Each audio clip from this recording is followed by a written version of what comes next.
전쟁이 시작되었습니다.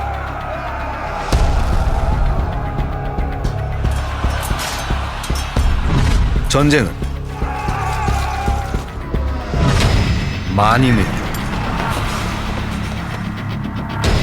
만인에 대한 투쟁입니다. 하지만 시간을 되돌려보면 전쟁은 단 한 사람의 결정에서 시작됐을지 모릅니다.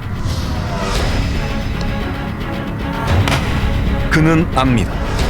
지금 자신이 무슨 결정을 내리는지 잘 알고 있습니다. 그러나 그는 모를 수 있습니다. 자신이 내린 결정이 앞으로 어떤 결과를 가져올지.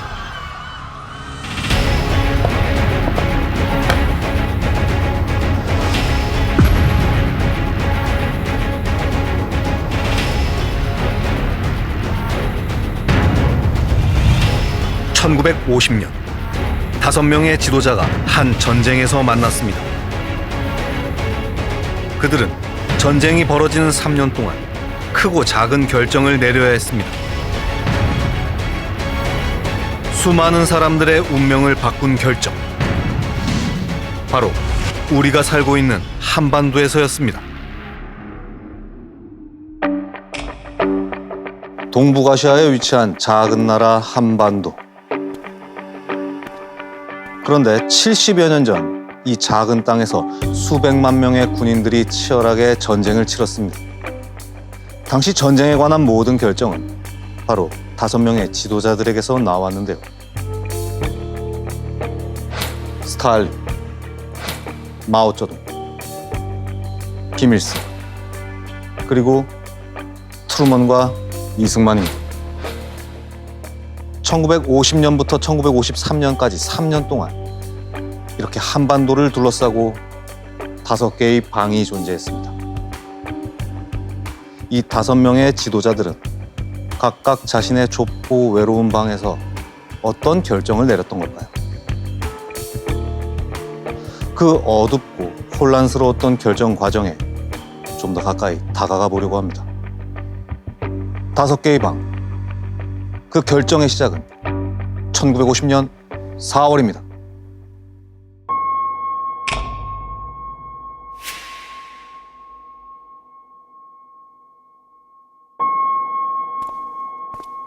(1950년 4월) 김일성은 더 이상 기다릴 수 없었습니다.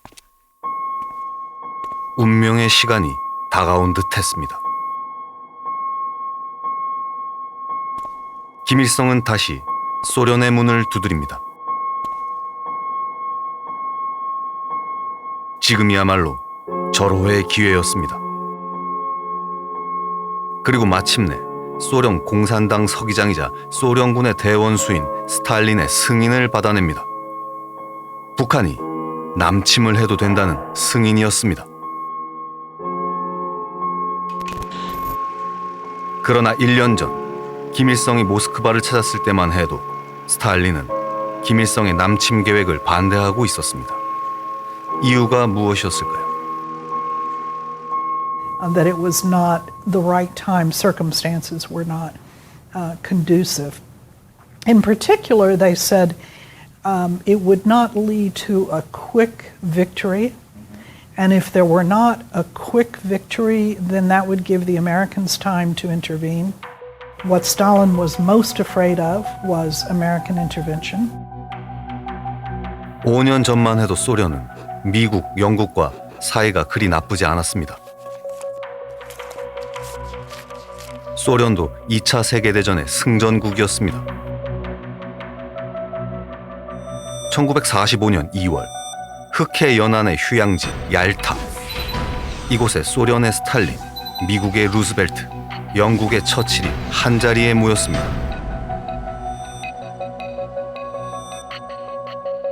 세 명의 지도자는 독일의 분할 점령과 폴란드의 국경 조정 문제, 소련의 대일본전 참전에 대해 논의했습니다. 무엇보다도 소련은 UN 가입에 찬성함으로써 루스벨트의 오랜 꿈을 실현시켰습니다. 하지만 1949년 많은 것이 달라집니다. 미국을 중심으로 한 서방과 소련을 중심으로 한 공산권의 대립.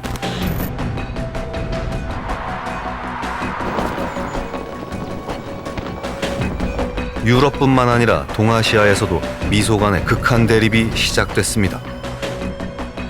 그 지점이 바로 한반도였습니다. At a time of global confrontation between the West and the communist bloc, that Korea was a very obvious point of confrontation between the two ideologies, and the Russians were always looking for opportunities to push the West, and they saw Korea as one of those. The Korean Peninsula is, of course, famous for being a land bridge, right, between Japan and the Asian mainland. So it's important to control that land bridge if you're afraid of attacks on your Far East. So that's why the peninsula was important. 그리고 1950년 1월 12일 한반도의 운명을 결정짓는 사건이 발생합니다. 미 국무장관 딘 애치슨이 워싱턴 내셔널 클럽에서 밝힌 일명 애치슨 라인이었습니다.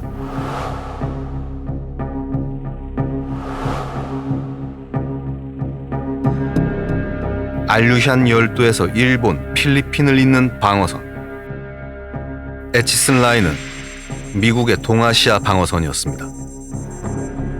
일본과 필리핀은 포함되었고 한반도와 대만은 제외됐습니다. The U.S. did not place South Korea within its defense perimeter. In other words, within the area that it would definitely defend. The area it would definitely defend was Japan, Philippines, and those islands to the east. There's no doubt that Acheson's statements helped to convince Stalin in Moscow that the Americans were not that interested in Korea. They didn't have serious armed forces in Korea or indeed anywhere in that region. 당시 이런 상황 속에서 드디어 스탈린에게 남침 승인을 받은 김일성은 어떤 인물이었을까요?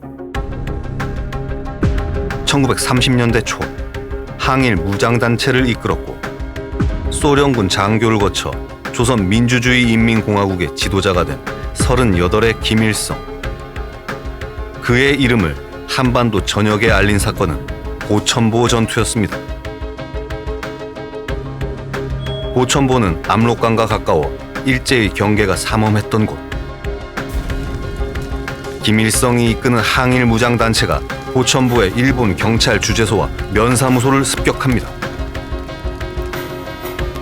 이 사건은 당시 동아일보 호외에 실립니다.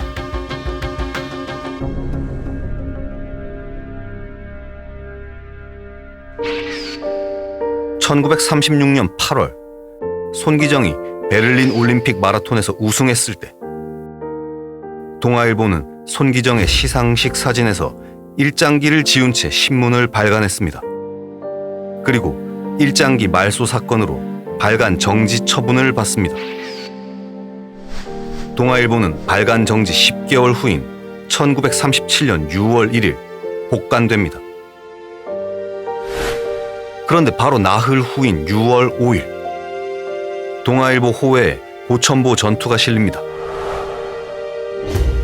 김일성의 이름을 알린 사건이었습니다.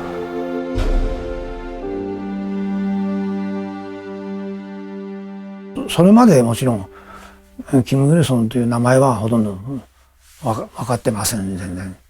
ですからそこで初めて出るんですが、日本の植民地支配の歴史の中での事件になったということですね。そういう意味でキム・イルソンは抵抗のシンボルになったということじゃないかと思います。Kim Il-sung, on the other hand, had taken refuge in the Soviet Union in 1941 and had been there until the war ended in 45 at a military base in Khabarovsk. That's a long time, 4 years. He was being trained. He had a commission in the Soviet army. First of all, that he was loyal to the Soviet Union. That's the number one requirement. And secondly, they concluded that he had leadership potential. He was born near Pyongyang which was also important. He had little connections with South Korea, and the Soviet military did not trust people who came from Seoul, because Seoul was under the American control, and they were afraid that these people probably would be somehow influenced by the Americans.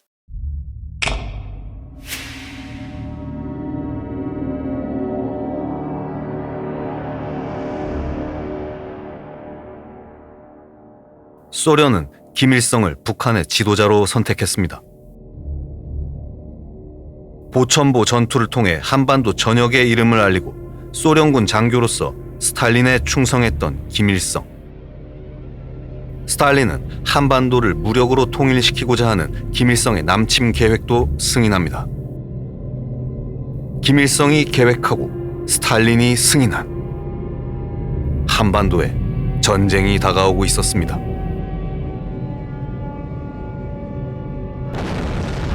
(1950년 6월 25일) 일요일 새벽, 북한군이 38선을 넘어 기습 남침을 합니다.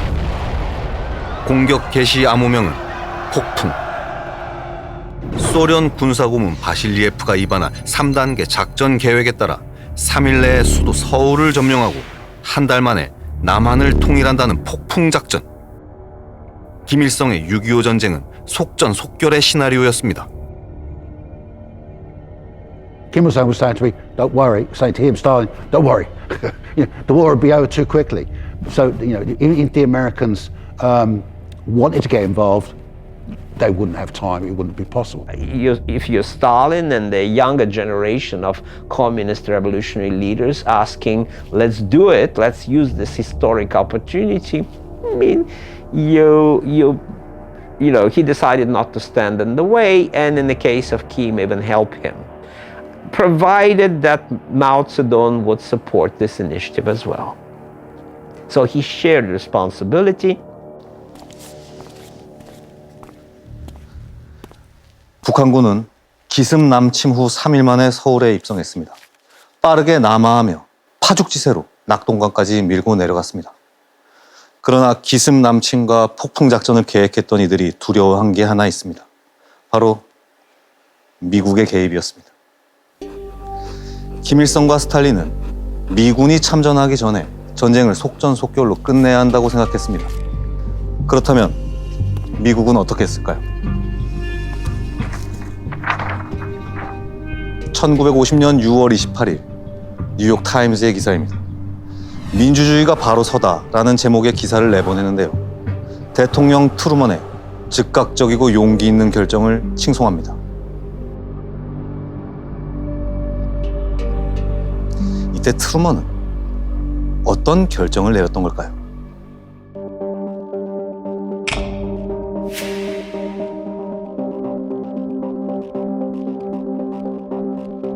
(6.25) 전쟁 발발 이틀 후인 1950년 6월 27일, 트루먼은 한국에 미 해군과 공군을 파병할 것을 결정합니다. 미 의회 동의 없이 내린 파병 결정. 트루먼은 왜 그토록 기민한 결정을 내린 걸까요? 5년 후 트루먼은 이렇게 회고했습니다. 한국이 무너진다면 공산권 국가가 확장돼 미국에 이를 것이고, 그것은 곧 3차 세계대전을 의미하는 것이라고. In the early 50s, and Senator McCarthy came up with direct attacks at the Truman administration, in particular at the State Department, that again, it was impossible for Truman not to react to the blatant attack by Kim's army from the north. It's not only a matter of reputation of Truman personally, it's just trying to save for its safe Asian policy in general.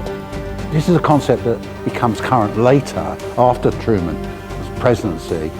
There's a kind of like domino theory at work here, is that South Korea forced the communists.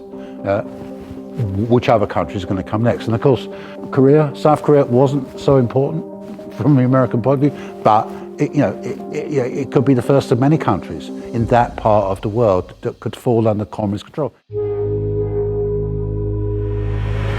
북한의 남침 소식을 들은 트루먼은 누구를 가장 먼저 떠올렸을까요?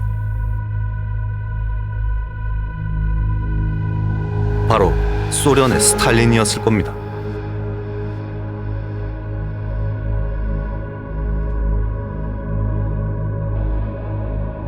트루먼과 스탈린의 악연은 이미 5년 전인 1945년 7월 독일 포츠담에서 시작되었습니다.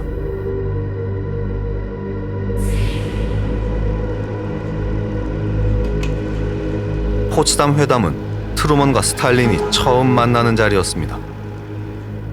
이곳에서 스탈린은 트루먼에게 루스벨트의 약속을 지키라고 말합니다. 전임 대통령이었던 루스벨트는 스탈린에게 무슨 약속을 했던 걸까요?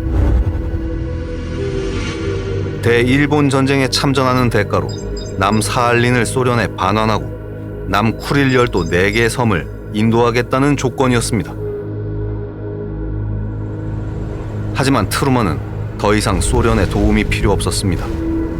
1945년 7월 미국은 세계 최초로 원자폭탄 실험에 성공했고 3주 후 일본 히로시마와 나가사키에 원자폭탄을 투하합니다. 미국은 소련의 도움 없이 일본을 단독 점령합니다.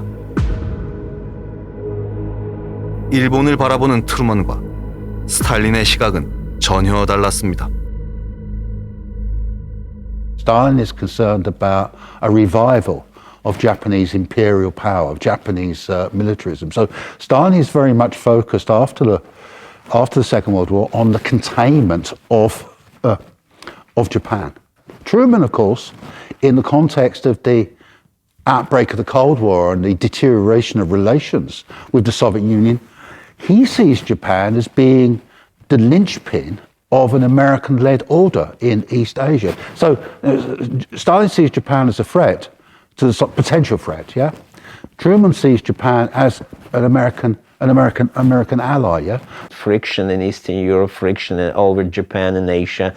They never met again. And because, Stalin didn't want to meet Truman, and Truman was not really eager to meet Stalin. 냉전은 언제부터 시작된 걸까요? 트루먼은 공산권과의 극한 대립을 계속했습니다. 1947년 3월 공산권 확대를 저지하기 위해 세계 여러 나라에 군사적, 경제적 원조를 하겠다는 트루먼 독트린을 선언했고 유럽 국가들의 발전을 위해 미국의 경제 원조 계획, 이른바 마셜 플랜을 가동합니다.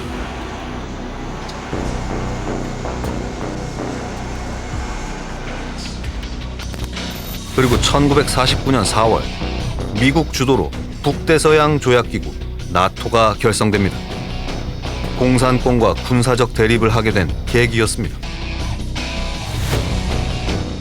1950년 6.25 전쟁은 트루먼에게는 공산권과의 대립의 절정이었습니다. 트루먼은 냉전 시대의 전사였을까요? 그리고 6.25 전쟁은 냉전 시대의 산물이었을까요? The Cold War. Yeah, the Korean War. Korea was divided after the Second World War because of the Cold War. But he can't do that on his own. He needs Chinese support, he needs Soviet support, he needs Stalin's approval. And he was able to get Stalin's approval. But he only got Stalin's approval because of the context, because of the Cold War context. Without the Cold War, there's no way that Stalin would have authorized a North Korean invasion. 냉전 시대를 맞이한 스탈린의 고민도 만만치 않았습니다. 전 세계적으로 반공주의 물결이 강해졌고 미국이 세계 최고의 강대국으로 성장하는 것을 목격하고 있었습니다.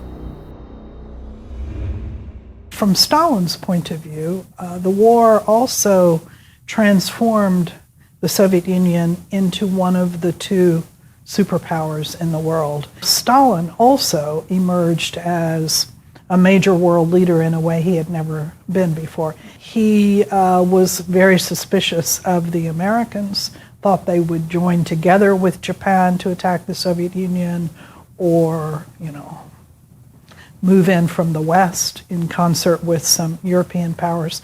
So there was tremendous fear on top of a new sense of power.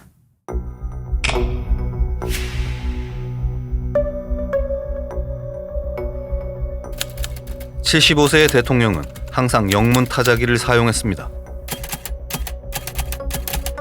두 손가락으로 타이핑을 하는 독수리 타법이었죠. 바로 이승만 대통령입니다. 1950년 6월 27일 전쟁 발발 직후 이승만의 행적에 대한 논쟁이 있습니다. And so Isungman does end up leaving Seoul early in the morning on June 27th between 2 and 4 a.m. It's a very controversial decision. 1950년 6월 27일 새벽 이승만은 서울을 탈출합니다. 주한 미국 대사 무초는 이승만에게 서울에 잔류하라고 했습니다. 하지만 이승만은 왜 서울을 떠난 걸까요? 그것은 단순한 도피였을까요? 아니면 합리적인 판단이었을까요? 한쪽에선 국민을 저버렸다고 말하고 다른 한쪽에선 전략적 행위라고 말합니다. He is the leader of the ROK government. He is the symbol of Korean independence. If he is captured, it's not clear who steps up and leads the ROK government. つまり自分が生き残っている限りですね、自分がどこへ行っても生き残っている限りは必ずアメリカ軍と一緒になって、そして最終的には北を攻撃して、北を潰して、それで、統一すると。こういう考えだったわけです。ですから、絶対に捕虜になったらいけないということでですね、卑怯だから逃げたというんじゃなくて、要するに巻き返して、そしてもう一遍、勝つんだと。そういうためには自分が生き残らなきゃならないんだと、こういう考え方で言ったから、それは政治的判断ですね。イスマン大統領のかねてからの計画を実現するために、退却したところでしょう。